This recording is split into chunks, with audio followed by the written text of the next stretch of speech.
Welcome back to the Boomerang podcast. I'm Matt. And I'm Drew. And today we have a very special guest. He's a business tycoon, author of The Kid by the Side of the Road, and a absolute fan favorite of the Patriot community, Juan Savin. Juan, how's it going? Great. How you doing? Good. Yeah, we really appreciate you coming on and, taking the time with us. It's awesome. Well,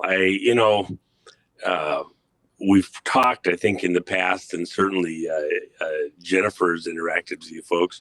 I don't know how come it's taken this long for us to actually do a show together. So appreciate getting a chance to be here. Yeah, and I think, and we really appreciate it. And, we just kind of want to pick your brain. It's no secret that we work for Midas Gold Group, right? We sell physical gold, physical silver. And, I've followed a lot of your interviews, Nino's Corner, Jayco, all the different places. And I just want to kind of get your thoughts about, for example, what is the financial situation coming up? What's going to happen in, the stock market? What's going to happen with the financial system, the banks, right? I wanted to kind of get some insights on that. Well, let's start with some of the basics. The stock market, actually is kind of like gold or silver. It represents real buildings, real cars, people with skill sets that are in, operations that have been cobbled together and work and make things, do things. But ultimately, they have some tangible physical assets. And so stock market generally is a pretty good deal because unlike silver or gold, which are a store of wealth, and but they don't spin or toil. With the stock market, those businesses in the stock market, they're actually doing things. They're building things. They're making things. They're going places. And so there is a flow of energy going through their creativity that you're getting a portion, a return based on their productivity. It's like, why did we go from a gold-backed economy dollar to an oil-backed dollar? Well, actually, it made a lot of sense because, again, you think of in the whole world, what's the key to making the world go round? It's energy. And so oil fuels all of the industry, all of the activity. People go places, they do things, they build stuff, they, stay alive. You can't grow crops in a modern farm without fuel. Well, I just want to go back to nature. Well, it's pretty hard to go back to nature in any meaningful, big sense at this age without some industry to, make it happen, the tractor, the fuel, all sorts of things. And so the most basic element in a modern society is oil and gas at this time, energy. And so when you back your currency with something that makes things, that's fantastic. The problem recently is that we have been backing our dollar, not so much that it's oil, but it's oil from the other side of the planet. It's Saudi Arabian oil. It's Mideast oil. It's oil from anywhere but the United States. And if you look at oil production, what President Trump did when he came into office is he made oil production a big thing. Domestic oil production. Obama taunted Trump at one point as Trump was running for president. How are you going to fix that? How are you going to fix the fact that the U.S. is not an exporter of oil anymore? We're an importer of oil. And Trump showed him and showed the world. And America became a net exporter of oil in a very short period of time. In the 70s, 80s, there was a theme that was put together and marketed around the world that oil was a depleting asset that we were using up all the oil in the world, and the peak oil had already been reached, the amount of oil you could produce on the planet. And pretty soon there wasn't going to be any more oil left on the planet, and we'd be out of it. Well, that was bogus. We know that oil is abiotic, that it is actually a natural byproduct of the earth, the way the earth is set up, a growing earth, especially if you go to prime matter, but and the other physics. But at the end of the day, we have so much oil that you can't even comprehend it. It's just easier to get at some locations than others. Right. And so what the end result is that when Trump left office, this administration came in, went in and changed the rules, just like the Obama administration did when they came in, on oil production, oil access, taxes, all sorts of things, and literally just shut down oil production in America to a large percentage. And we became a net importer of oil again out of the Mideast. The crisis for America in this current phase, and again, it's that's your currency, that's your dollar, that's what makes the world go round. For America, we have been pushed back to getting a huge percentage of our oil out of the Mideast, and therefore we provide our military, our State Department, our political realm to guaranteeing the stability of those producers out of the Mideast, Saudi Arabia being primary. And that means that it's our kids that go there protected. It's our assets that are put in harm's way. Right. Even the situation up in Ukraine, there's an energy component there. The Russians were running pipelines across Ukraine into Central Europe. We had the Nord Stream, again, running oil and gas to Central Europe. And part of this fight was to cut off that oil and gas from Russia to Europe, Central Europe, to cut off the money supply to Russia. And that was not a bad deal. Nord Stream was put up after the Soviet Union collapsed, ending the Cold War, and they were trying to embrace us here in the West and go to a Western-style economy and sell what they had, oil and gas. That's what Russia had to sell, as opposed to arms and other things. And we blew up the pipeline and cut that relationship through Ukraine. Syria was also about an energy to Europe war. They wanted to divide Syria into 3 countries, run pipelines across Saudi Arabia up into Turkey, and then into Central Europe. That didn't work. The civil war didn't work out the way they planned on it. Turkey's pissed off now because they're not going to get any money, any revenue out of the oil coming from there. They're not getting it out of Iran. And now you have a war with Iran, Saudi Arabia, Yemen, all of that region blowing up.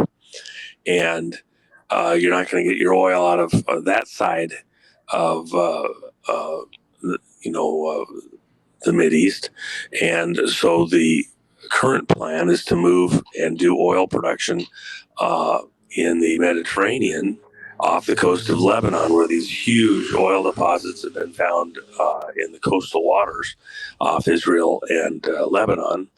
Develop that oil, and then run a pipeline up by the boot of Italy up through Montenegro, where they filmed the James Bond film Casino Royale, the more recent one, at the casino there, run up through Montenegro and into Central Europe there. So oil or energy is this huge component. If the U.S. guarantees the flow of oil, they denominate the oil in dollars, make transactions happen in dollars.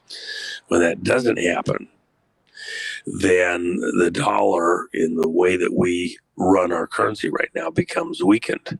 It's not gold and silver backed, it's oil backed. We're not allowing production of oil in the U.S., so it's not U.S. oil backed, run by, protected by a U.S. economy, U.S. workers, etc. And that's a problem. Right. So all of that long discussion to say that production, manufacturing, energy, which allows that to happen, is the starting place. The machinery of it is represented in the stock market. You could back it, your economy with production of different types, but America's not doing either properly, and or with our own self-interest. It's the world's self-interest. As the Mideast comes unglued, the dollar gets in trouble. Right. As the ability to produce things gets in trouble or doesn't become economic, even though you have all the machinery of production represented by all the companies in the stock market. If for some reason America isn't working, Reagan said, the business of America is business.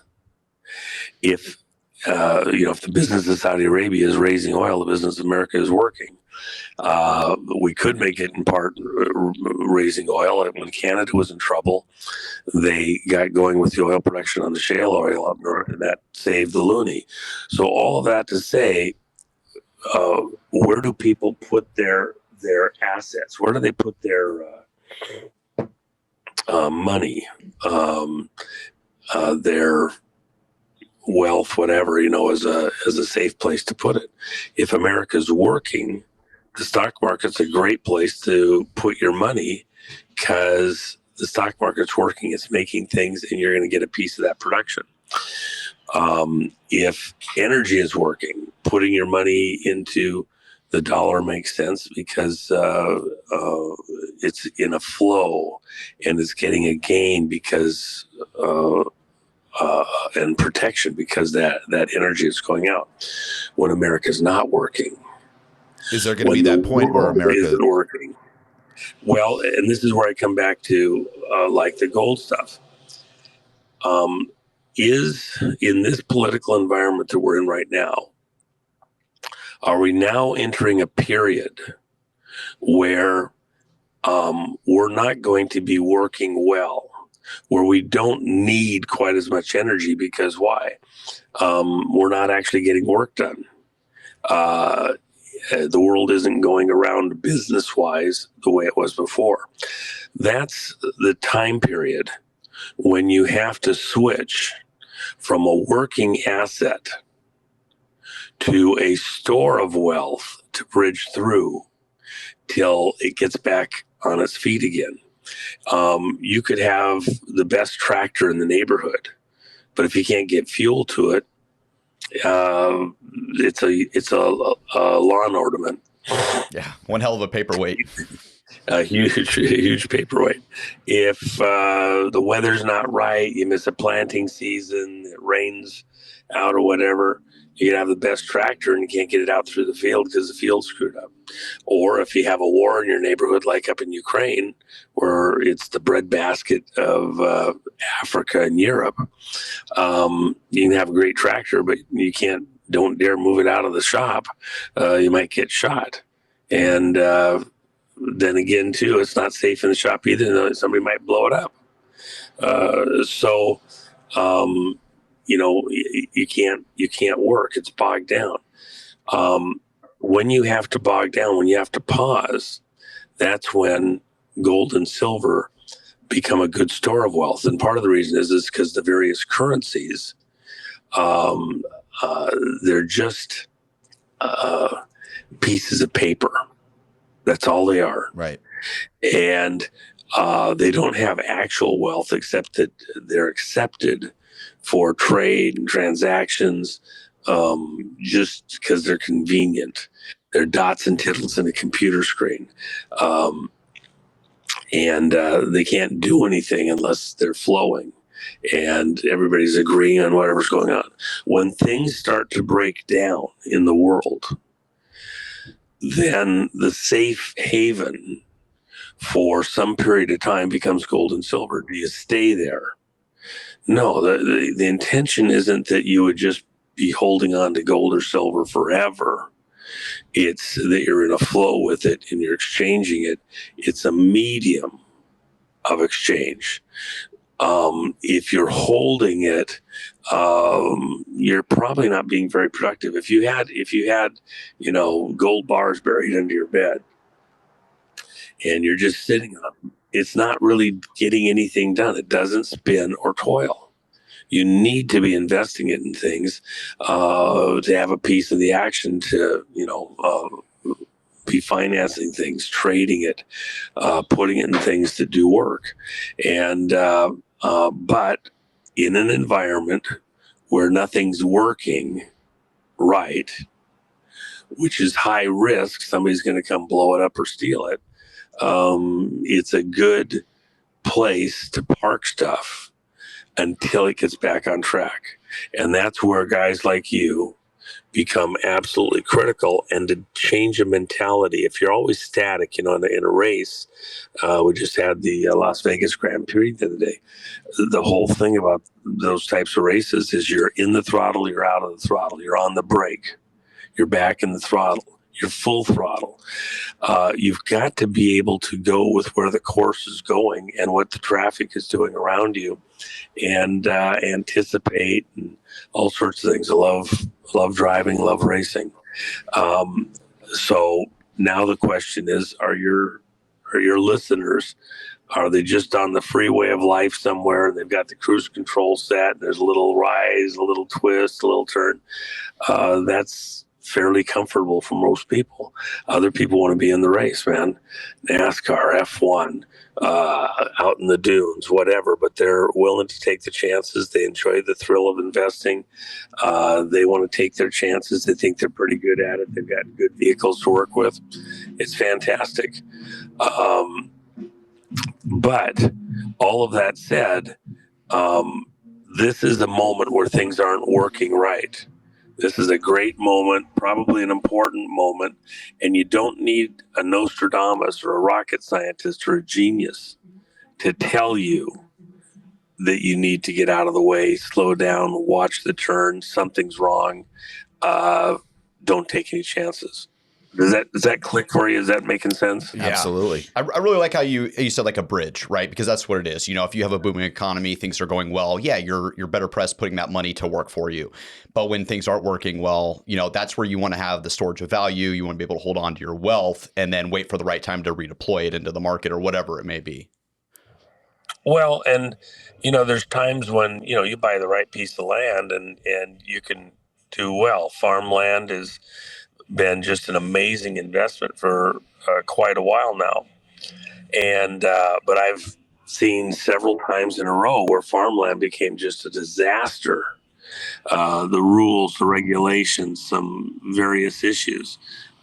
People the big farming conglomerates had a little bit of a scam, and folks got loaned into corners, and then the value of the crops went down to next to nothing. And enough years in a row, the guys couldn't make the land work and pay, and it pushed the small guys out of farming, and all you had left was the big guys. Right. And then the price of the land went to outer space, and made it so guys couldn't afford to stay in the business because the taxes are too high. The enticements to sell out and leave and let the big guys take the risks became too high. So, land is kind of just a variation. It's a big asset like gold or silver, but now you got to work it. If you have a piece of land that's fallow, banks don't like to loan money on land that doesn't have a building on it, a house on it, a structure on it. Why? Because then it's not doing any work. It's just an expense.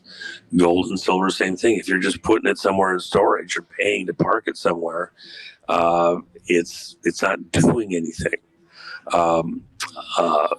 There is a variation on that. So, for example, American Barrick and a lot of the big mining companies, they were selling futures and puts and calls on their gold and silver. So they were letting the speculators buy and sell in the spot market, gold and silver, and they made a percentage on the speculation. They made as much money on the speculation of where gold and silver prices were going as they did on the actual mining process to pull the gold and silver out of the ground, and other things also. So the speculators kept them floating.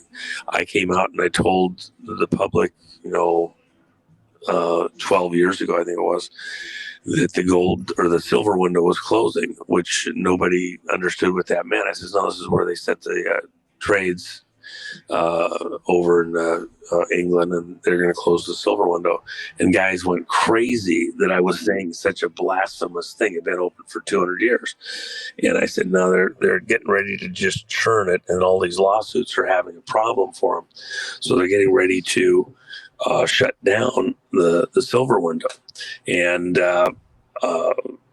people just, they went off the rails like I didn't know what I was talking about. And sure enough, a month later it did.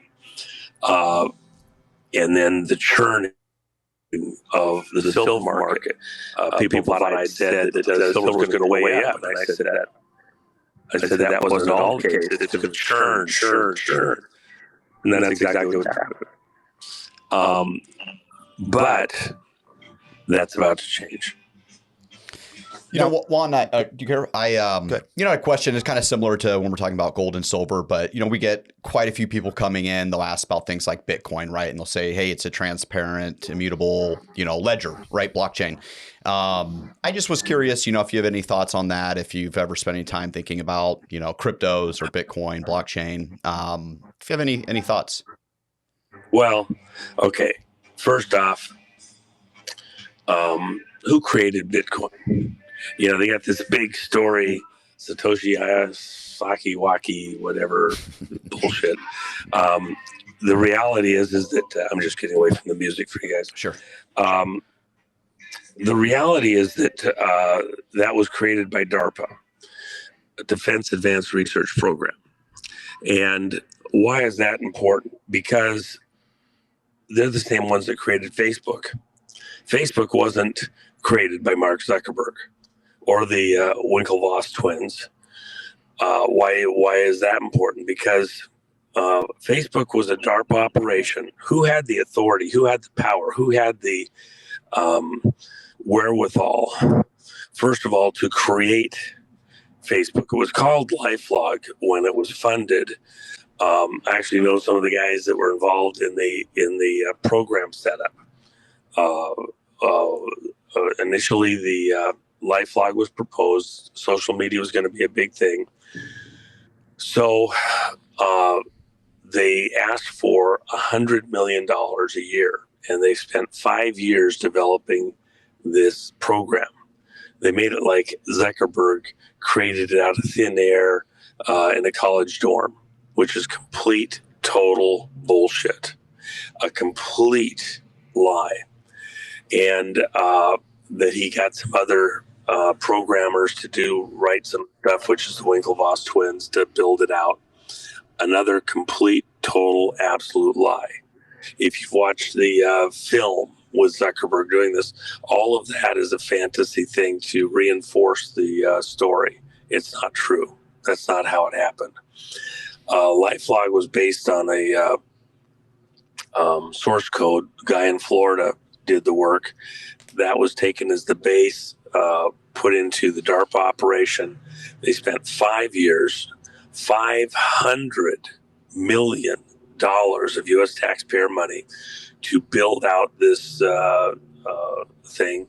And then when Facebook came into operation, what was so important about Facebook's early days, they got server time for next to nothing. And they also got a client, which was the Department of Defense and then Homeland Security, that were buying information from Facebook about the people that were signing up.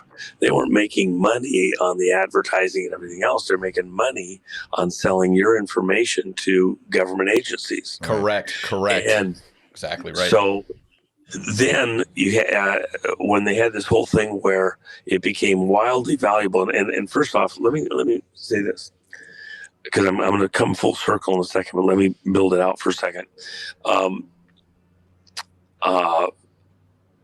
Who has the power, the political power, the power within the military, the power within government here in the United States and other places to give something that we knew was going to be one of the most valuable operations on planet Earth, Facebook? Who has the authority to give that to anybody? Mark Zuckerberg didn't create it. He's the image that was chosen, the person, the bloodline that was chosen to receive and get this gift. So, and by the way, his wife is richer than he is wealthier than he is, and she's Chinese. What did she get? Where did it come from? What part of the play is in her camp? When he got that, it's like when if you go to Vegas and you play blackjack or 21, and you get dealt a couple of face cards. Well, a lot of times you'll double down the bet. You'll split it, because the likelihood of getting another face card puts you up above a number where the dealer isn't going to hit it, and you have a high likelihood, if the count's right, of getting another face card and winning. So a lot of times guys will split the bet.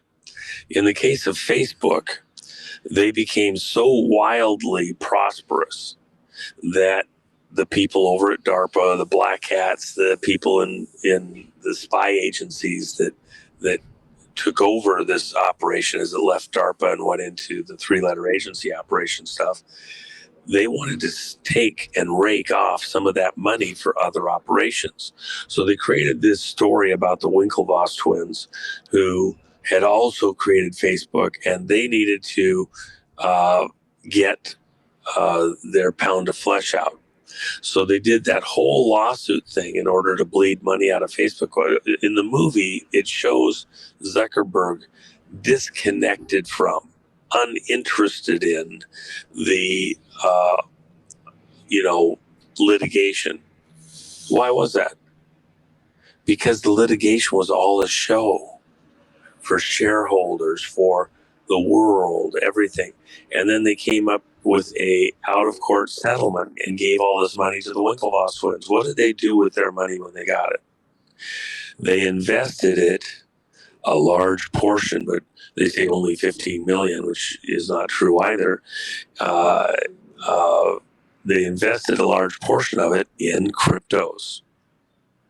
If the guys that created Facebook were a military industrial operation out of the spy world, a militarized asset in social media, militarized social media, operation, war by another means.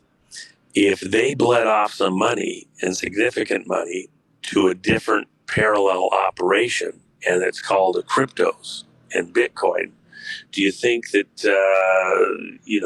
they would have a pretty good plan that probably was going to be a winner? Yes.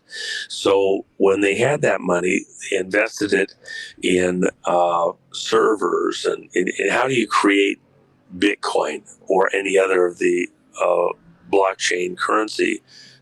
You have to do the mining, and it's computers, servers doing all the work, coming up with the blockchain numbers.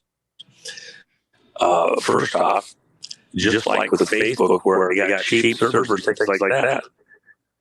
What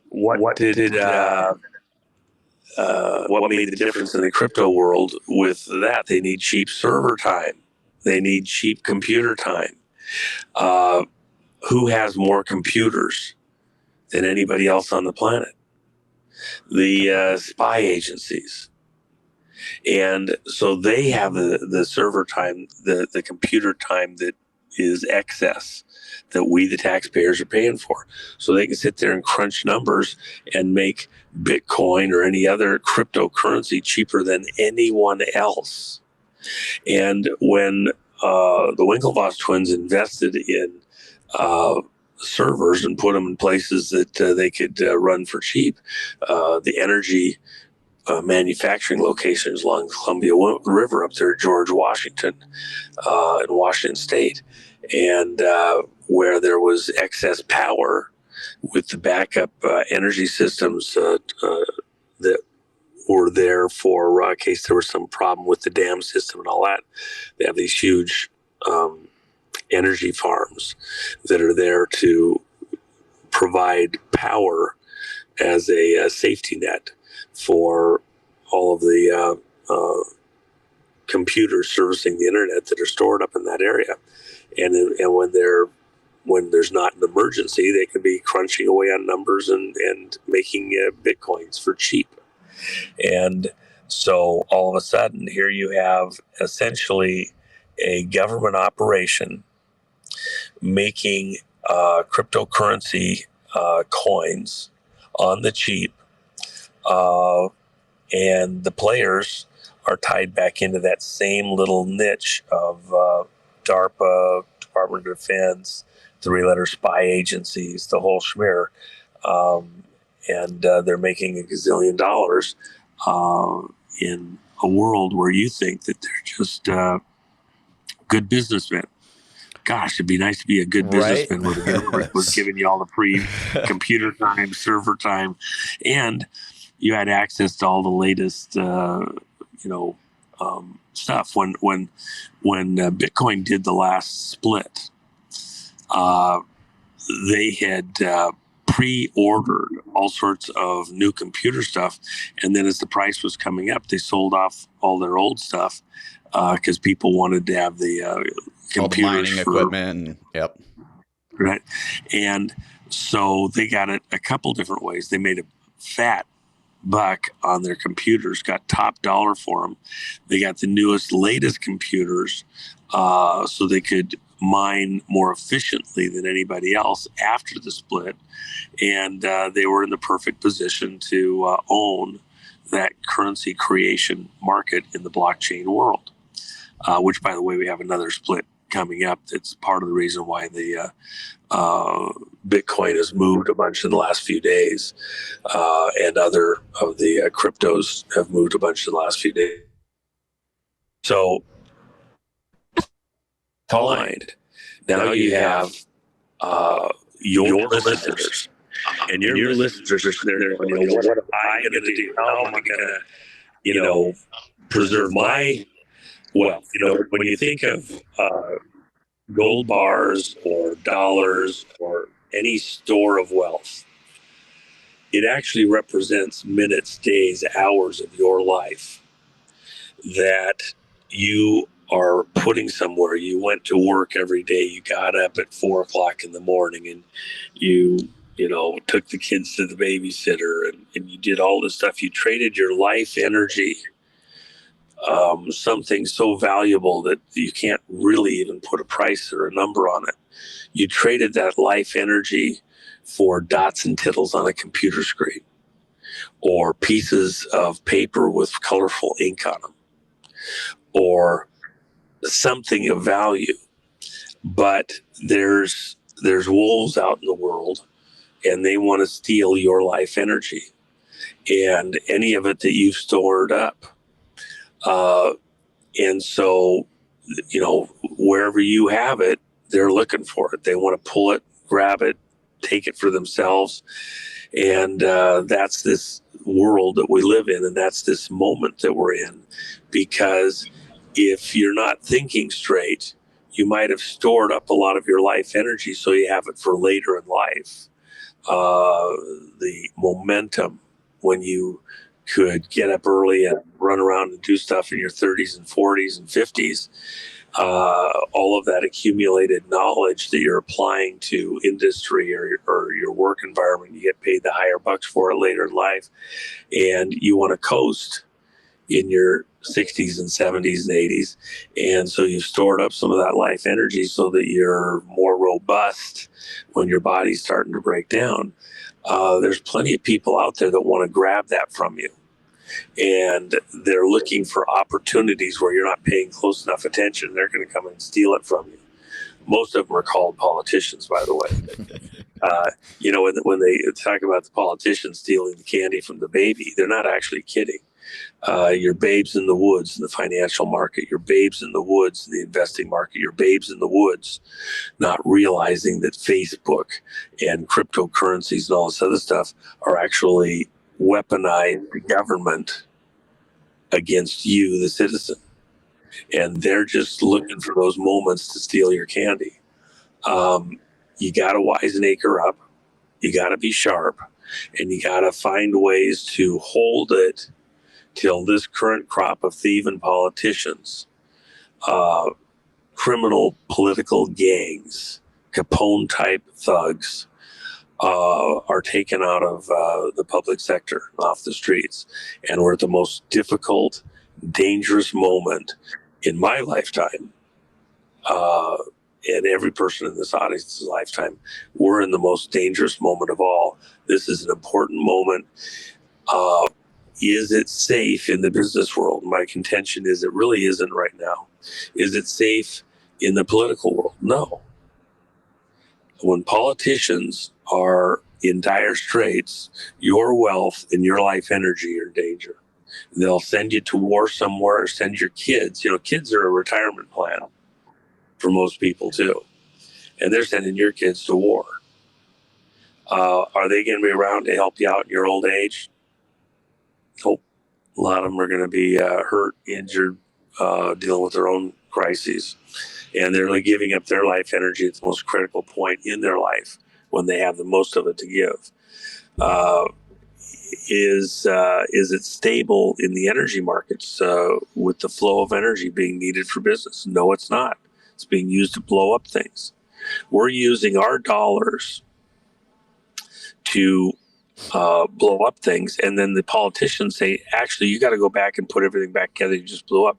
They want $500 billion to start to rebuild Ukraine. Yeah, I was going to say, before they've even completely destroyed it, they're already talking about how to rebuild it. It's Foreshadowing, huh?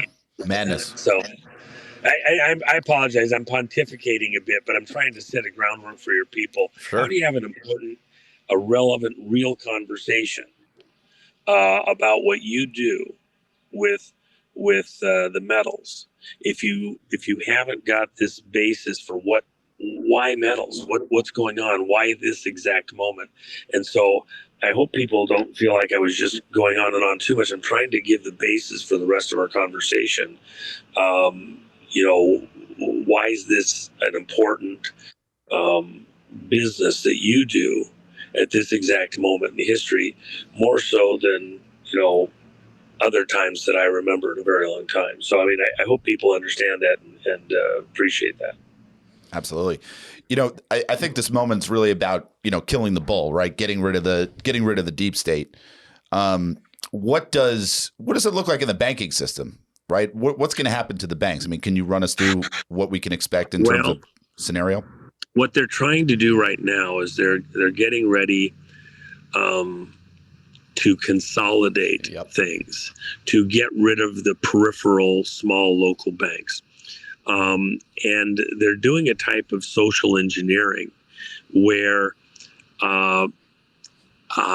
if you're a number of us had our accounts closed over the last few years. I was talking with a friend of mine out at Mar-a-Lago the other day. He ran $100 million through a particular big bank, one of the big five. And he ran $100 million through them in 5 years. Never, ever a single bounced check, overdrawn account, etc. He had fairly good sized loans that he'd taken and paid off, and property loans and business loans. And he had a pretty good business where he was making about $20 million a year before taxes and everything else. So he figured, he ran hundreds of millions through this one bank. He had a couple of other accounts. He was a Mar-a-Lago member and is still. And a week or two after his membership, I think it was last year or the year before, dues were paid out of his accounts. And they had like an automatic withdrawal or something he'd set up with them. When those dues were paid, then just a few days later, he gets a notice from the bank, your account's being closed, you'll have to make other arrangements. And by the way, when the account's closed on such and so date, any money left in the account, we're just going to send you a check. Okay. And he was traveling at the time because his business took him into other parts of South America. He got back home. He's going through the mail and not even thinking about it. And here's a check for like $18 million. And he's going through the mail, reading all this stuff. He just happened to get home on the timing where he finds out all his bank accounts were closed. He had to dodge and dive and move like a rocket to get things under control and get another bank group that could handle this stuff, and even take and have a place to deposit the check for $18 million or whatever it was. Yeah. And it was just a huge shock. But the numbers went through it. Flynn's went through it. I went through it because they didn't want anything to do with us because of political associations. And the letter that you would get from the bank says, for the convenience of such and so bank. And it wasn't just one bank, it was numerous of them. So what they did was it sent a message to everybody else. If you're going to be political, if you're going to be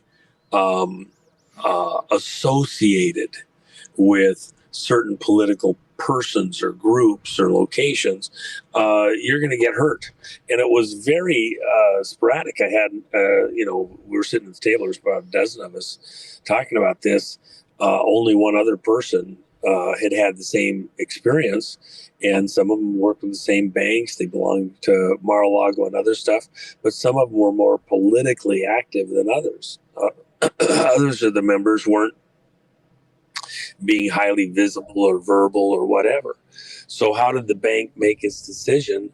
You got two Mar-a-Lago members, both say that pay the same dues. They've done business with similar banks and like that. One gets clipped and the other one doesn't. What are they doing right or wrong that one gets hit and the other one doesn't? They didn't like the way they were investing their money or stuff they were pushing it towards, including in the business world. And so, what did Flynn do wrong that he had to have his bank accounts closed? It was a way of scaring people, hurting them in the right direction. And if you're too visible, too vocal, whatever, you're going to get clipped.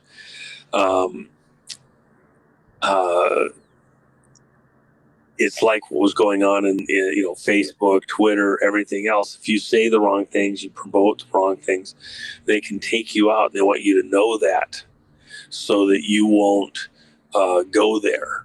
And then you're a terrorist, in the terrorist world. I remember not understanding this initially when I heard it the first time. I'm a young kid. I'm talking with some of the old guys that had worked in the spy world for a very long time. And at the time, this was back when Yasser Arafat and the Palestinians were hijacking airplanes and doing other stuff. And one of the conversations, one of the guys had to deal with something in a certain country. And so he was noting the fact that they killed about 180 people and they left 3 barely holding on to life, these terrorists. And they did it on purpose. And I was like, well, why did they do that? They were able to kill all the other ones. Why didn't they just kill those? It was probably they just didn't realize they were still alive. And the guy says, oh, no.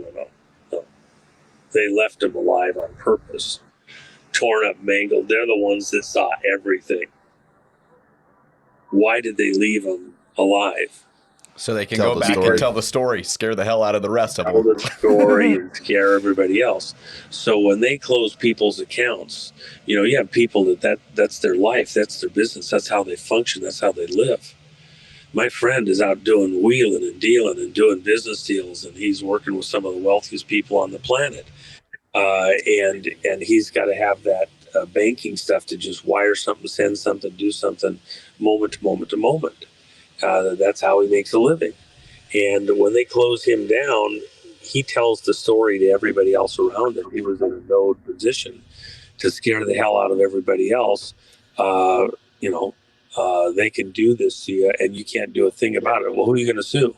It's for the bank's convenience. Right. The bank isn't a government organization. They can choose to do business with you or not. In modern America, you don't have the right to do banking anywhere.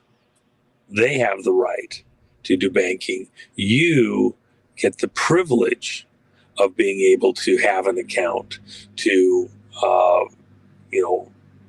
run money through their bank to live and function. Is there a government bank you're going to be able to go to have an account? Sure, if you've got some kind of a social situation where you're dependent on the government and you're getting money from one of the social agencies or something like that. Everybody else, you're at the convenience of the bank. And by the way, they can close you out for no apparent visible cause except association. So they can decide what is acceptable in society and what isn't. They can decide if you have the ability to have free speech by investing in a political cause or doing something important. A bunch of us got tapped over the last few days on something important that has to be done in the legal realm. And so we all stepped up and put money there. If we don't have the ability to bank and operate, we might not be able to quickly, readily do transactions like that. And that's the intent, to take us out of the game. Look at what they're doing with President Trump. They're challenging him whether or not just getting loans for business operations. He had lied on his loan applications. They said that he overvalued Mar-a-Lago and used it as an asset in a loan. He valued Mar-a-Lago at $18 million, and that's way. He valued Mar-a-Lago at $50 million or something, but the judge said that Mar-a-Lago was only worth like $18 million. Right. And the reality is, I teased the other day. I says, "Sir, I've got $20 million in the account. I would be glad. I'd love to buy Mar-a-Lago from me for $20 million." We'll give you over market price. I got that look like, yeah, all right, I've heard that joke already. But it really is the case. I mean, what kind of bullshit is that? Seriously. Yeah, it can really cut you down at the knees, and you don't really think about it. But yeah, if you can't bank, it's hard to do almost anything else, right? Especially if they lock your funds up. Is that what's going to happen to Trump supporters? I mean, do you think that we're going to start being debanked? I mean, I've donated plenty to Trump's campaign. Let me get my coffee here. Yeah. Well, of course, that's what the terrorism is. Right. Are you next because of something that you've done? And you can't afford to, if you get cut off in your banking and you can't function, then what happens to your life? How much does it stop down? And you can't sue anybody. You can't do anything about it. They're laughing at you. It's very important that we understand that these are vicious, ruthless people that's exactly what they'll do. They will shut you down if they get the chance, so that they're the winner and you're the loser. They're picking the winners. They have the computers, they have the social media.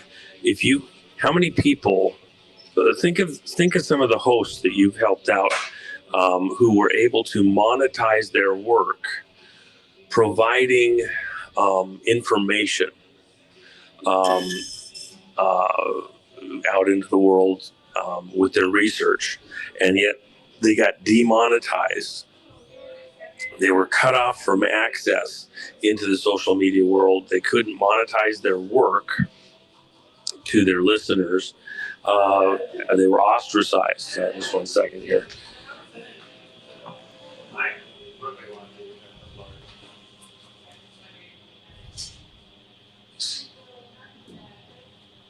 Yeah, Kelly.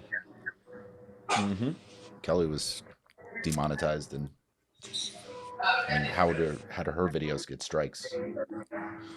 Juan. Yeah, because you're just getting on the right track. Yeah, it's over the target. All right, sorry about that, guys. No problem, Juan. If I don't have my coffee, my throat won't be able to work, and I won't be able to talk to you. Cool. Juan, I wanted to, if you're cool with it, just switch gears just a little bit. We had President Xi come in from China. You had Gavin Newsom go over there. I'm sure that, that's all approved by the State House and Anthony Blinken, right? He's not going to just go over there. So, and I know in the past you've talked about, Biden, maybe stepping down and not actually running for president for a second term. And, a lot of people think Gavin Newsom will come in and, they just had the Asian, whatever tour come through San Francisco and clean up the city. Just kind of curious on your thoughts on that. It seems like the stance on China has changed a little bit. I think economically they have some major issues coming down the pike. And then not only, our war with Ukraine, but then we have this flashpoint here in the Middle East. And it seems like maybe both sides are like, hey, for, let's not go at each other so much and maybe be a little bit more friendlier for the short term. I don't know if there's anything that about, the situation there, or if any of that even makes sense, what I said. And one thing to add, Juan, you had said maybe a couple months ago that the Chinese government gave Biden about 3 to 6 months in office. Where are we at on that timeline? Well, we're right at the tail end. They when that came out, that was in late June, early July. And so what the deal was is that politicians and military were briefed, military intelligence, Chinese military intelligence, briefed them that their current estimate at that time was that the Biden administration, Biden himself, would only be in office for about 90 to 180 days. And that because of the way that the election cycle works, that the powers around Biden, remember, Biden, a presidency is it's not one person. It's a club. It's a group. When a president comes into office, thousands of people come into favor at the same time, dozens in the inner circle, and thousands in that circle of influence around him. So an administration is a circle of people that come to power. That group can favor their friends. They can, favor them in the way that they get certain contracts, certain benefits, grease the skids for licensing, etc. Here we go. Let me grab my coffee here.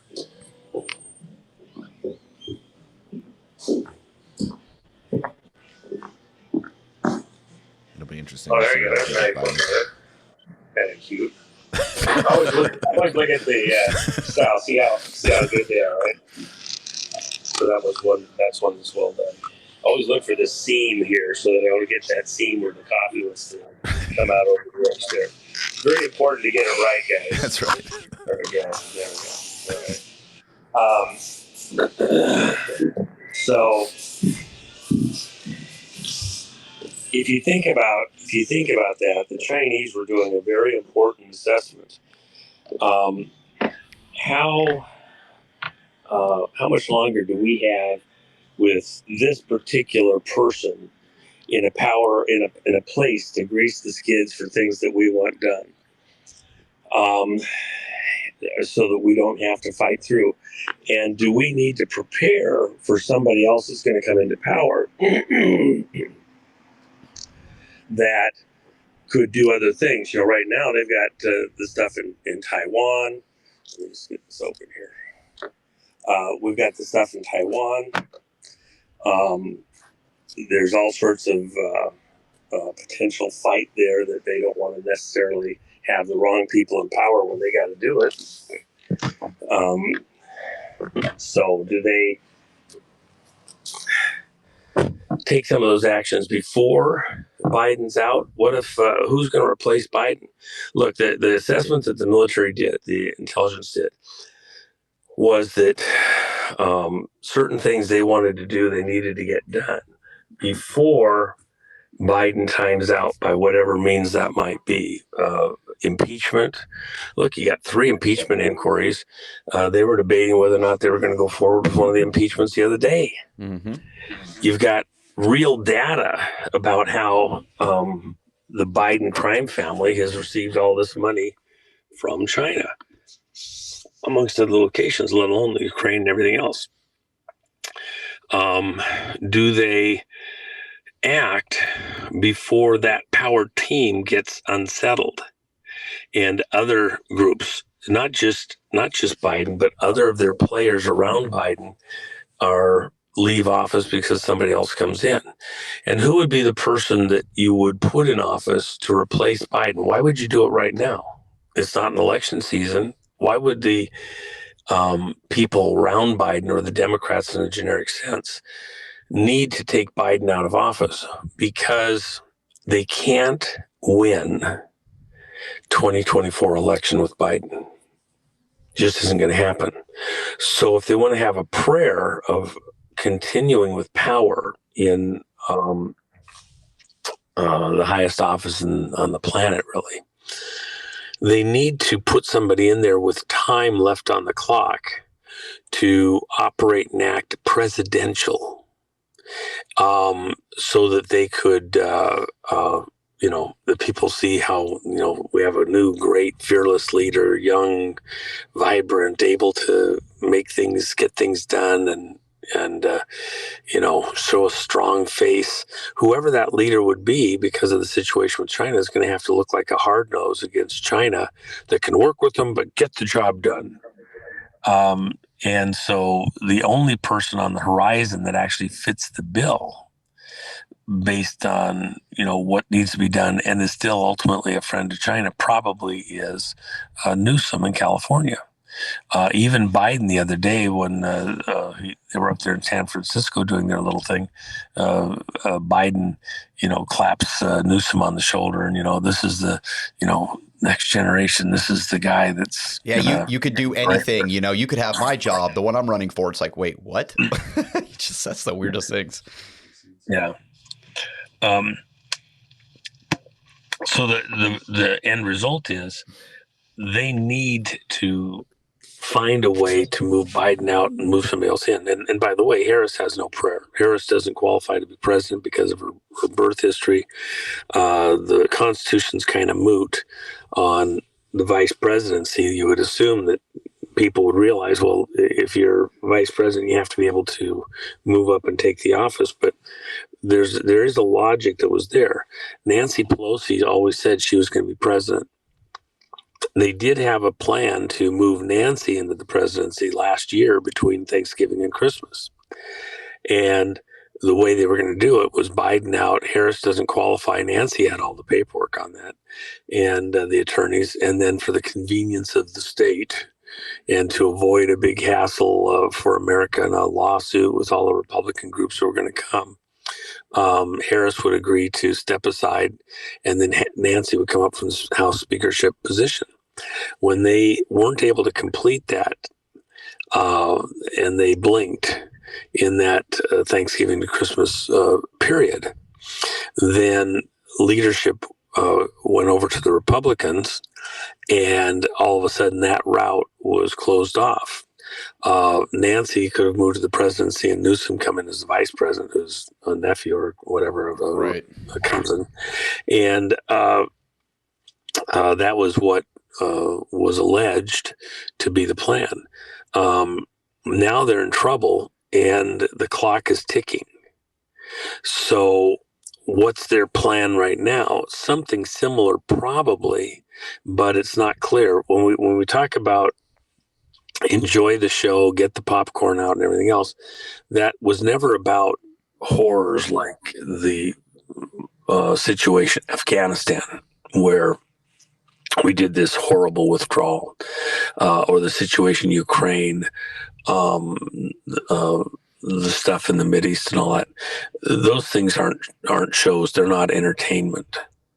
The popcorn, enjoy the show, those comments relate to what the Democrats and this administration, the Biden administration, the dance that they do to try to get the right players into positions so they can, be viable coming into the 2024 election, have a prayer of winning the 2024 election. Anybody, if there's anybody in your audience that's still speaking the mantra, Biden's going to win, the election is going to be cooked, and we're all toast, and Biden is not going to win 2024. Never, ever happening. The frauds that went into 2020 are becoming more and more evident by the day. 2022,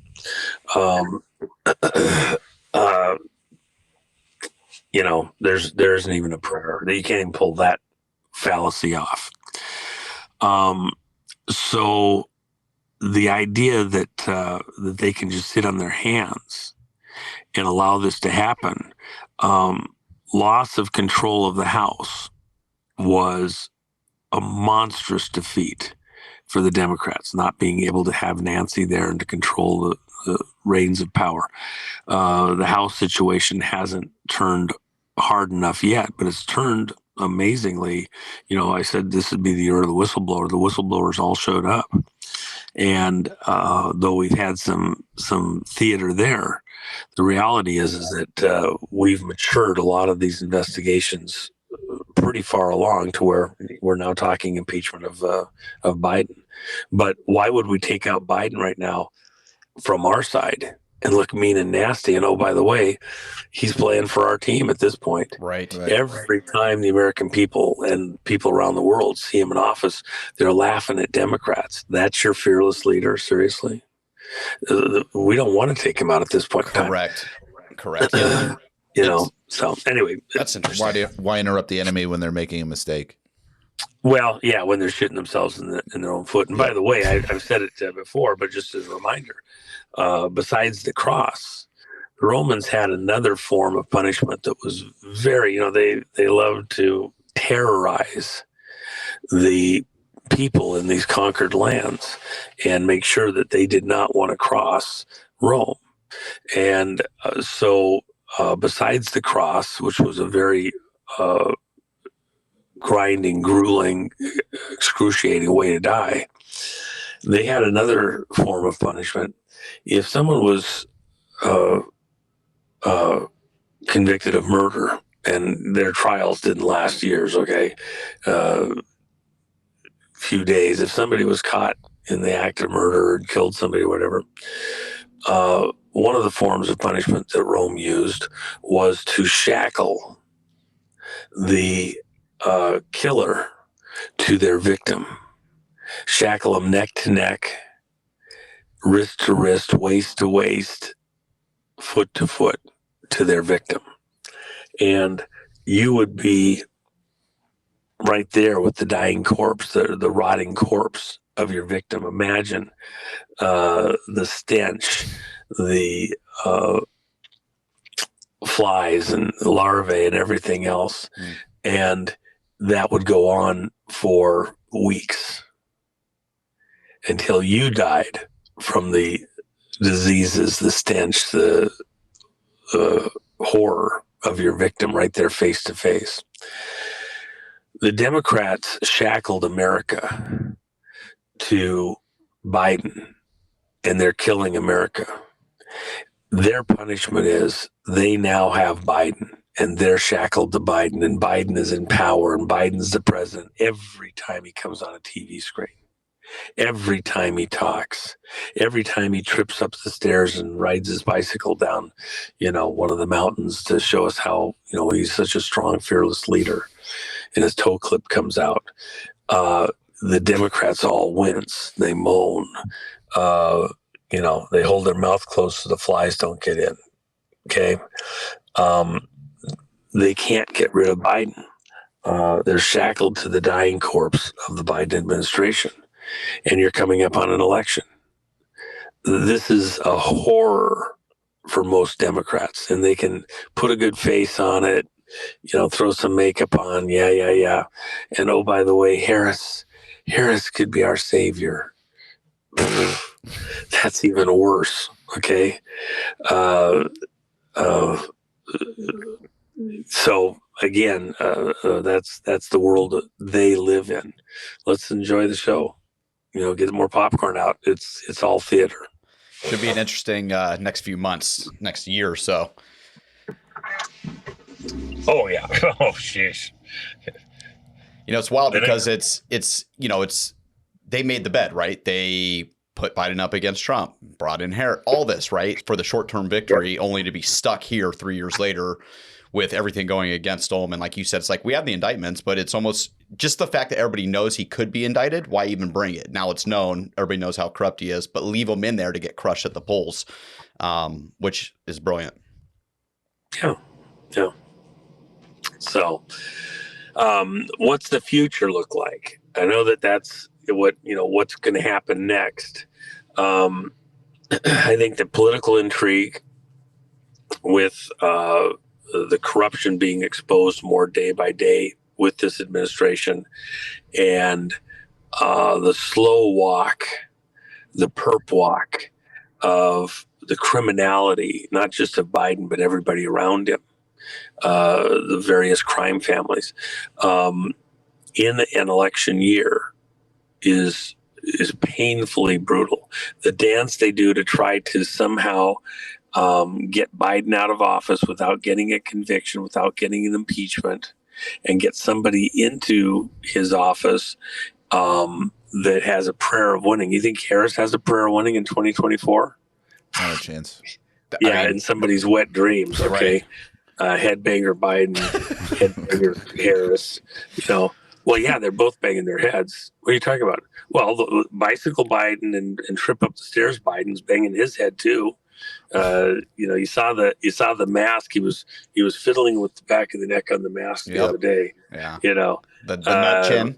And when he was meeting with Xi, he's holding his hand, because the mask is starting to fall off the forehead, and he's trying to hold it up there the whole time. He never even talks. Okay. You had everybody else from the American delegation talking. Biden's there with Xi, and he's holding his mask up on his forehead. He's holding his hand right there. Give me a break. So wild. So is it important? Is it important that while all this stuff blows up and takes place, is it important that people get their money out of places like banks, right? Financial institutions. Well, here's the deal. You got to be able to do, pay the mortgage, pay the rent, make the car payment. You got to be able to pay the daycare at the school and all that. If you show up with, silver coin, they're probably looking at you strange, like, what's your problem? Okay. Maybe you got a unique situation. I got somebody that was paying the rent on a piece of farm property and was doing it with silver rounds, and the guy loved it. Okay. And they had a nice little arrangement, and that's working. That's highly unusual to find the person that wants that, cares about it, understands it, both ways. So, you've got to be able to maintain a bank account, be able to service, your life, even if you don't have a lot of debt or something like that. The day-to-day, I'm not going to Starbucks and paying for my coffee with, cryptos easily. There's some places where it works and it's getting better and you got your wallet and all that. I get all that. But the reality is it's just not quite convenient enough for most people. And for example, the other day I was just talking with one of my guys who's actually created a cryptocurrency exchange, very advanced system, and something was happening, and he's like, "Hey, could you cover this?" It was some restaurant thing or whatever. It's just that if I just hold on to this money that I have in my wallet in Bitcoin right now, in the next few hours, I'll make 3 times that or something. Some deal because it was rising so fast, and of course it went up quite a bit in the last week or two.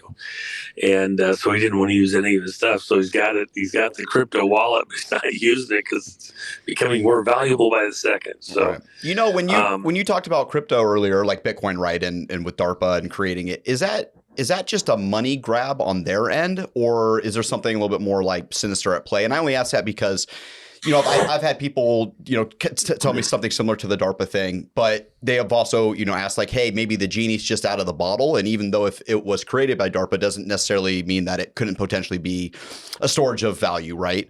Because you have places like El Salvador, who is now, uses a currency. You have Javier Milei or whatever his name is in Argentina that just won presidency, who's talked about things like Bitcoin, right?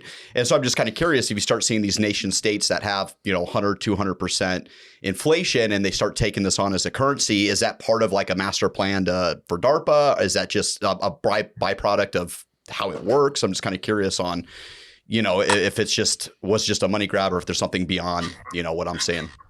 Well, no, you control,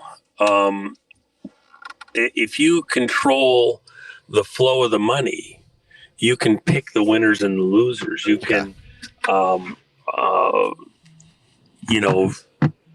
pick who gets to function and live and do things in society. So, for example, there's a couple of things. It's the flow of the currency, the flow of the life energy that you're trying to tap into. If the devil himself is trying to, suck the life out of the victim, he goes right to the arteries, the veins, and get the blood supply and bleed off a portion of it. And so when you think about all the energy of society, let me use a little different metaphor. The people that make the most money in the world classically have been the traders, those that get money or get goods. They take goods between one place where it's manufactured and made and transfer it to another place where people need it and want it and will buy it. And so they don't have the risk of growing food. They don't have the logistics of bringing all the little pieces together to make something. Cameras, cars, something else. They just transport it. Somebody had the risk of all the work of pulling everything together, and they transport it to a place where somebody wants that good or service. They're the traders. And so in ancient times, it was people with the boats and the fleets that could move goods from one place to another, the caravans. And they would buy low, sell high, purchase where it was cheap, transport it, and sell it where the price was up. I had a friend when I was growing up who his way of making a buck, before he was old enough to drive, he was buying cars and fixing them up and selling them for a few extra bucks. And then he figured out that cars sold for more money out in California, and he's up in Chicago. So his mom wouldn't let him drive to California. What he did was he would buy cars, fix them up in Chicago, and then at the time World War II was going on, you had ration stamps for fuel. You couldn't do stuff. Guys that want to come home and see their girl for the holidays, whatever. He would buy a car, fix it up, and then give a soldier gas money as long as the soldier would use his ration card to drive the car to California, and he'd have it drop him off at some friend's house in California. And these soldiers then could come home, see their girl, and make it back to the shipyards or the Navy base in San Diego and like that, or San Francisco. He'd have a car out there, and the cars would sell for 3 times, 4 times what he paid for them and what it cost to fix them up in Chicago, close to the plants where they make the cars. He made massive amounts of money and went on to be one of the largest car dealers in history out in California. And that's important because he'd buy where the price was low and sell where the price was high. He wasn't just a car salesman. He was actually a trader. He was moving goods from one place to another where the market was stronger. When you think of currencies, when you think of a medium of exchange, they're actually facilitating the transfer of goods in a similar way.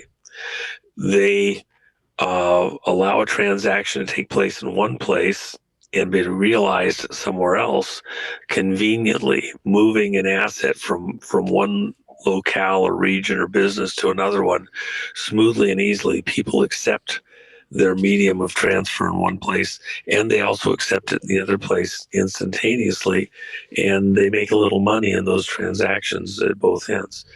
That's the value of controlling the currency. A nation stays to it, but other people do it also. The same thing happens with diamonds. You have a certain sect within Judaism, and they do diamond transactions all over the world, and they take a little fee for doing that. It's a form of banking that's not on the books, and then they have their own language, and you can't tell who's doing what, who the trader is here, who the trader is there, but they facilitate the movement of life energy in the form of diamonds. Very interesting. Very interesting. And then Juan. So I don't know if that answered your question exactly. Yeah. No, it's just, I had a couple, I definitely followed it. I just have some friends that specifically wanted me to ask you, because it's one of those things where, anytime Jamie Dimon, Elizabeth Warren, the IMF, these type of people, they hate something, there's a group of people that want to be on the other side of that. Right. And that's, I think, where the crypto thing comes in. But no, it makes a lot of sense. And one last question for you, because we don't want to take all your time, but a lot of my savings personally is in physical gold and physical silver. Am I making a mistake? I mean, obviously I have money in the bank too. Is that a good idea?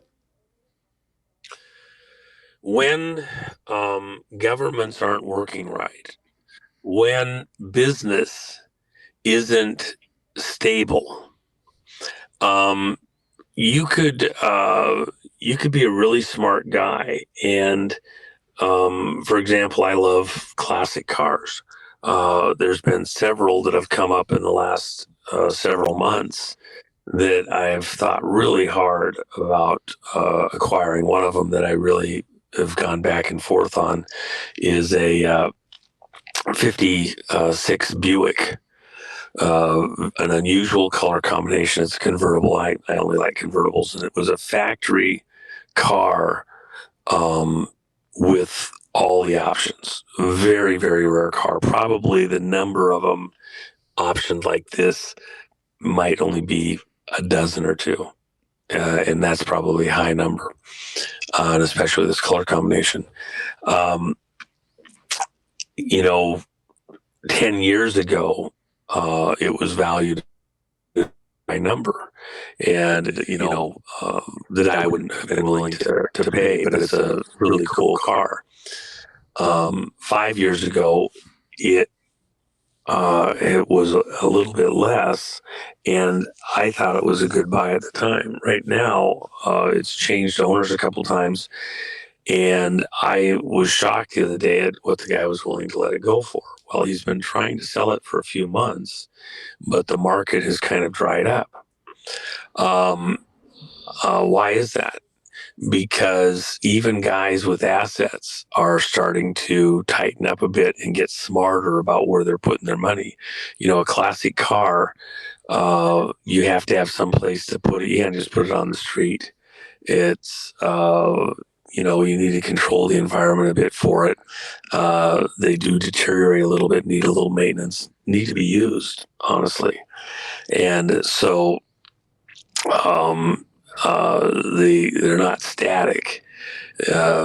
Some are easier to care for than others, but there's an expense to having them.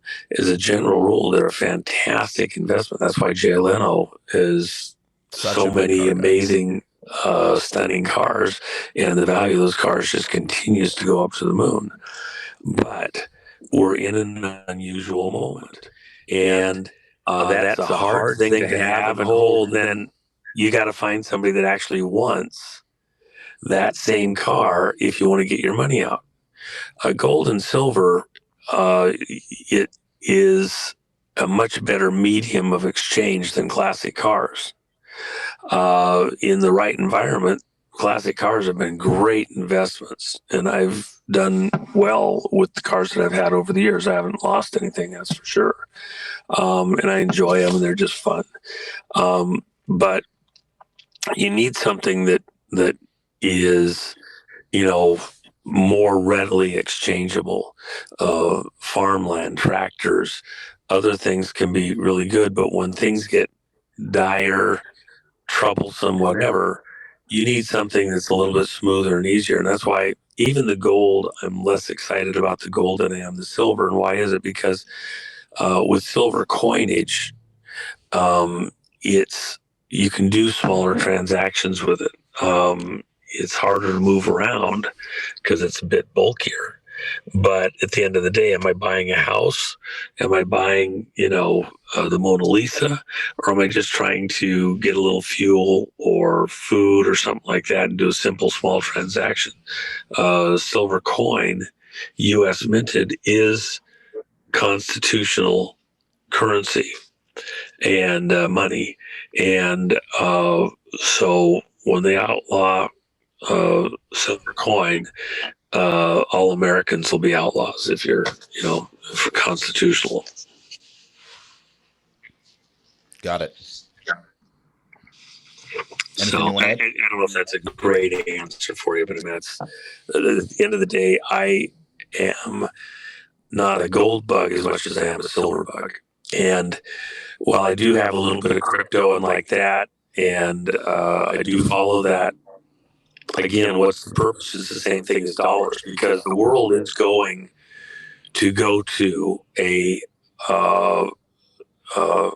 transactions in the digital world. There's a momentum there that you're not going to stop. So you have to be realistic. It's just like holding paper dollars in a bank account. Can you function in a modern world and do business without a bank account at this point in time? Really? No. Really not possible. And when they can close you down or decide that your social credit score doesn't fit their parameters, they pick the winners and losers, and your ability to function as a citizen or not. You're in a dangerous moment. That won't stand longer term. So the reason I mention that is I believe we're coming into a period where the American people aren't going to put up with some of the bullshit that's going on. There are going to be challenges in the political realm, the business realm, and it's coming to a head. When that happens, you probably have to hit the sidelines for a bit. And I think having, we normally say that you should have, say, 10% of your portfolio in metal stocks, mining stocks, things like that, or physical, metals. When things get more dicey, you might need to move that percentage up, and you still have to do, business. You got to go to the gas station. You got to pay a hotel, whatever. But maybe for most people, it might be, maybe it's 20%, maybe it's 30%, and you hold it in some bank, 4,000 miles away. It's not bad. I mean, I don't want grandma having, $100,000 in silver buried under the house, and somebody comes whacks her on the noggin and steals it. But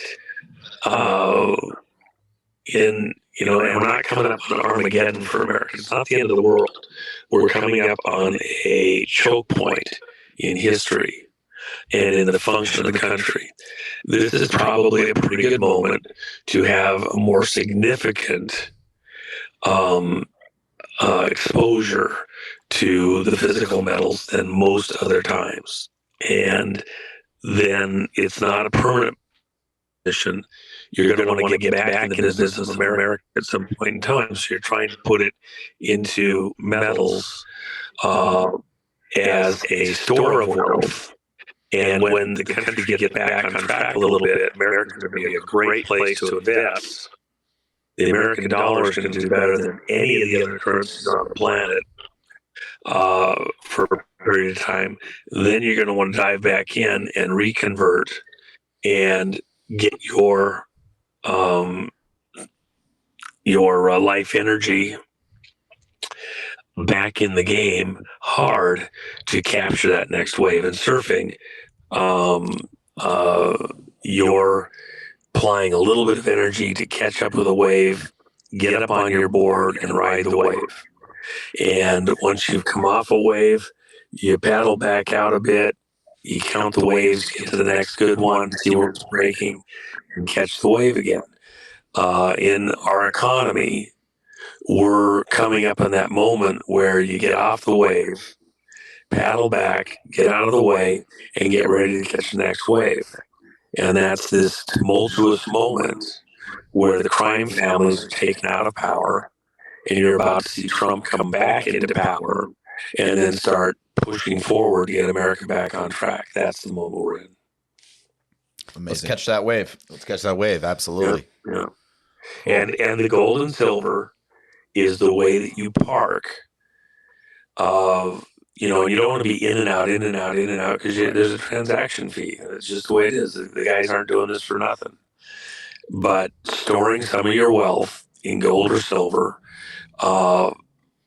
during this transitional moment is pretty sound practice to protect that purchasing value as the dollar gets damaged, as the stock markets get damaged. And I prefer that over the look. If a paper dollar is vaporous, how much more vaporous is a dot or tittle on a computer screen? Right. With the cryptos, okay? I prefer the tangible for the time being in this particular moment, and come back and do the other stuff later. So I think it's better to step out of the way, pause, sleep at night, and then come back in as the dust settles and get right back into the fray, buy the farmland, get the tractor, get the classic car when the prices are down on the ground. I mean, I look at this Buick, for example, and I go, with what's going on 3, 4, 5, 6 months down the road, I might very well want to buy that car, and I might buy it for half of what I pay for it right now, and it's already down a bit. There's other opportunities that will be coming. Am I not going to invest ever again? Am I just going to sit on silver or gold? No. America's not going away, and these monsters are not going to succeed in destroying America. But we're in a tough moment. So the scripture says, a wise man sees trouble Well, we see a lot of trouble, man. There's a lot of trouble going on right now. A wise man sees trouble and gets out of the way. You don't run headlong right into it. And even though there may be some great business transactions, some tempting things here and there, I think this is the moment where, maybe you get out of the way. Maybe you're an F1 driver and your reflexes are faster than anybody's and you've got the best car out there and you go into this exact moment. I have one of my friends that just bought a shopping center the other day. Wow. And I'm kind of like, wow, gosh, really? Commercial real estate, huh? It's a big transaction. He got great numbers on the paper, the loan. But somebody else was selling it because they thought they cut a fat hog and got rid of a dinosaur. And my buddy is in a particular zone where he's a wheeler dealer. He's made huge money before, and he thinks this is the one that's going to be the big one for him. I wouldn't bet against him, but he also has the depth, the resources, and the history to pull something like this off. Myself, it's not my thing, but he has all the right infrastructure to capitalize on in this moment, and he believes Trump's coming back, and he believes that he didn't want to wait to lock in interest rates at a particular time. The banking worked for him. He had everything in the right position. For him, it might be the perfect deal, and he might be the perfect guy. But for myself, I think this is the moment to pause, and unless something else obvious comes up, be ready to dive in a year and a half from now when the dust is starting to settle and you can see the winners and losers a little more clearly and where the opportunities really are as opposed to picking those locations before we've gone through some of the drama that's about to happen. Sure. Bring in the alpha, Juan. Appreciate it. Love it. Yeah. Love it. Awesome. Well, I think we probably got to service a few people out there. We got to run this business. Rachel right side blonde, and then Kellyanne today. Well, and let me just say this. I do appreciate tremendously that you guys have shouldered up within this patriot community. You've picked some beautiful people to work with, interact with. That says something about the way that you choose to run your business. And you're picking a lane. Before it's all over, everybody's going to have to pick a lane. And shouldering up with the rest of the patriot community, going out on a little bit of a limb, even, with the imagery Trump is the MAGADOR and things like that. It helps people to know where you're coming from and what your mentality is. And I think that's, it has a value all itself. And by the way, you'd probably be the first ones to say it. The funnest community in America is this patriot community. No doubt. They're enjoying life. They're having struggles just like anybody. The scripture says rain falls on the righteous and the unrighteous alike. We're all in this boat together. But, for one person, the cup's half full and the other one is half empty. You got some people that they see these things and they go, opportunity. We're going to put America back together again. We're going to take out some of the riffraff and get this working the way it was supposed to work in the first place. You got other people. It's all over. It's never going to be the same again. I just don't want to live in this anymore. It's so horrible. Come on, man. Every gardener knows you got to go out and pull a few weeds once in a while. And, season to season, you got to plow under some stuff and it's fertilizer for the next round. There's a lot of bullshit out there in society going on right now. It's great fertilizer for the next season. And everybody's got to get your coin, Juan, the MAGADOR. Oh yeah, isn't that fun? TheJenniferMac.com. I got to say something too. So we've got the mint, which is actually the oldest mint in America right now, currently doing this type of coinage. We broke them a little bit because we had way more. And first off, it was kind of a spur of the moment thing to get it done, get the art in. They already had some commitments to the end of the year. And so they squeezed us in. Well, then after they squeezed us in, we had a tremendous amount of demand. And so they've been trying to catch up and doing a little overtime and like that to catch up. So, but they've, let us know that their delivery rate is, a bit slower. So I've told people, look, we're 6 weeks plus on delivering them. We have all of the silver. It's sitting there on pallets, but they can't produce them fast enough for us because they have other commitments. And so we kind of squeezed in, and so we do have a number till the end of the year that they're contracted to do. And so we actually pulled it off of Jennifer's site, and just because we don't want people getting upset because it was taking so long to deliver, but there is a limited number till the end of the year that they're already contracted to print, and when that's done, it's done. And so we're just selling them over on the allpatriots.gumroad.com site. I think there's a link on Jennifer's, the Jennifer Mac. We'll throw it up. Yeah, we'll throw it up some links up. But yeah, mine came in last I week. just don't want people Beautiful. thinking it's out of our control. They can only print so fast. We had them do a deep strike, which is a bit more cumbersome for them to do and have it come out right. And so they were saying ours takes a little bit more time than some of the other strikes that they do. And so there's a contracted number that they'll do. They'll get them done by the end of the year.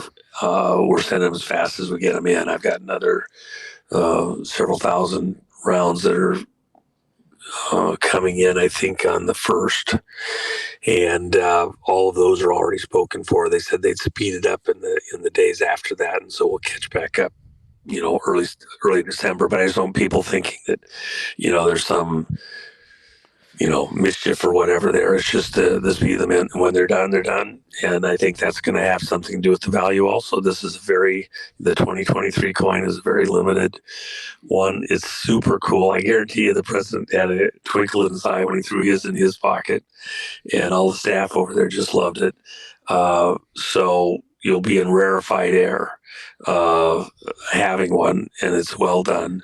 And I think it does the whole point of the MAGADOR. I think we will remember Trump with that image 5, 10, 20, 50 years from now. It'll be Trump in that image, the MAGADOR on the field of play, forgetting the bullshit, kill the bull, okay? And that's the way we'll remember him down the road. And I think that imagery on the coin, and even the date that you were an early adopter, understood where the world was going when everybody else still didn't understand it. That's why the 2023 coin is especially fun with that. So I think it's a fun thing. I think it actually will be a good investment for the collectors out there, and it'll be rare. And so there you go, guys. Thanks, Juan. And I got something for you, so I'll let you know. All right. Beautiful, guys. Cool. Thank you so much for taking the time. Mahalo. Yeah. I will look forward to doing this again, and I hope that helps some of your listeners. I mean, some of it's stuff that I've said before, but we put it all together in this one place. Yeah. And I hope that it helps people think about the moment we're in and be able to make at least some personal decisions. There's always a guru who wants to be the one to tell you how to do stuff. My recommendation to all of your listeners, it's a very personal thing. You don't need a guru. You need divine assistance to make the right investments. What's right for you or me is not necessarily right for a mother or a grandmother or a businessman. And so it's something where, God himself, we make our plans and God laughs, right? But if we give our plans over to the Lord, he will give us understanding and help us to make the right decisions, because the most valuable thing you get in this world is your life energy, and how you manage that, where you hold the store of that life energy, and then keep the ability to reuse it and not lose it, or even magnify it and get some additional gain. That's really important. God's watching that, because that's the greatest gift you have in this world. Little prayer, little humility. God, what am I supposed to do? How do I function,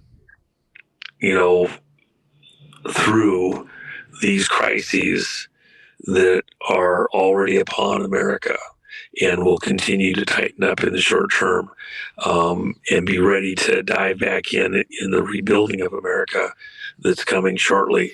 You ask, God's more than willing to give you that direction. You don't need a guru, you need divine assistance. Amen. So there you go. Thank you, Juan. Thanks so much. All right. All right. All right, buddy. Thank Over you. and out. Thank you. All right. Super, folks. We'll talk again soon. Yes. All right. Adios. All right. Bye, Juan. Bye.